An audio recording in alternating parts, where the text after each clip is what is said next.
Islamabad, meanwhile, is rejoicing. It has received a generous gift from Riyadh, a $3 billion cash deposit to Pakistan's central bank.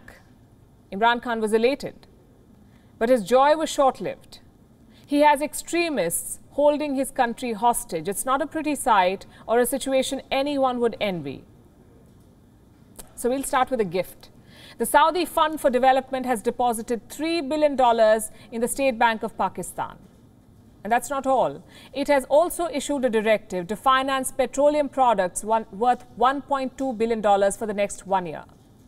So this is $4.2 billion in all in Saudi aid to Pakistan. This is much needed respite for the Pakistani government, which is in the throes of deep financial crisis, the biggest in their history.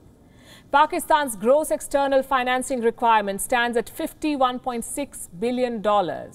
What does that mean? In simple English, it means Pakistan needs $51.6 billion over the next 2 years to fulfill its basic needs. Needless to say, Pakistan does not have that kind of money. It is buried under debt.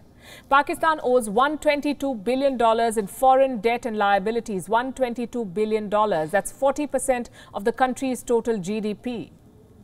Adding to Pakistan's woes is its free-falling currency. It's losing ground every day. Last we checked, it stood at 173 rupees against the dollar, Pakistani rupees. So at a time like this, the aid from Saudi Arabia is a lifeline. Imran Khan could not hide his excitement. He posted this on Twitter. Allow me to quote, "I'm grateful to His Excellency Prince Mohammed bin Salman for helping Pakistan through a $3 billion deposit. Saudi Arabia has always helped Pakistan in difficult times, including the current challenge of rising world prices of essential commodities." It's a great gesture indeed. But how did it come about? Because last we checked, Saudi Arabia and Pakistan were on a break. You would remember what happened last year. Pakistan's foreign minister, the one and only Shah Mahmood Qureshi, threatened that they would quit the OIC if Saudi Arabia does not convene a meeting on Kashmir.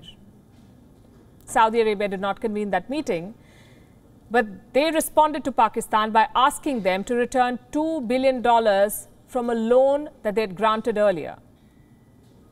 Pakistan did not have that money. They had to borrow the money from China to repay the Saudis. That's how bad it became. Now, the Pakistan Prime Minister says the Saudis have always been there for his country. It's very interesting. Reports say the reset happened during Imran Khan's recent visit to Saudi Arabia. He went there with the army chief. He met the Crown Prince and evidently got more than rice bags this time. Unfortunately for him, money or the lack of it is just one part of his problem. He also has extremists to deal with.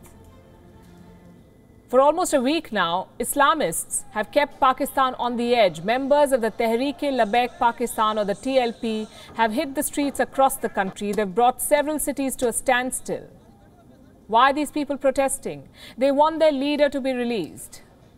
This man, Saad Rizvi, he has been in detention since April. He wants Islamabad to expel the French ambassador. Why? Because France allowed depictions of the Prophet in Charlie Hebdo.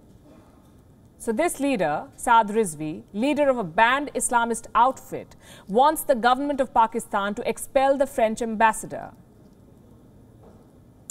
For a change, Pakistan did the right thing. They put the man behind bars. But this led to violence. TLP supporters went on a rampage across the country. Islamabad outlawed the party. They banned it. The protest died down. That was 6 months ago. 6 months on, the decision does not seem to have had the intended effect. The protests are back. Thousands are out on the streets. In Lahore, in Karachi, in Rawalpindi, Multan, Peshawar, in almost every major city in the country. The violence has exploded. At least 15 people have died. More than 260 have been injured. Even policemen are not being spared. On Wednesday, 3 policemen were killed in Lahore after TLP supporters opened fire on them. 2 demonstrators also died in the ensuing shootout. Now, the protesters are marching towards the capital. They're heading to Islamabad by the thousands, looking to turn the city into a battlefield.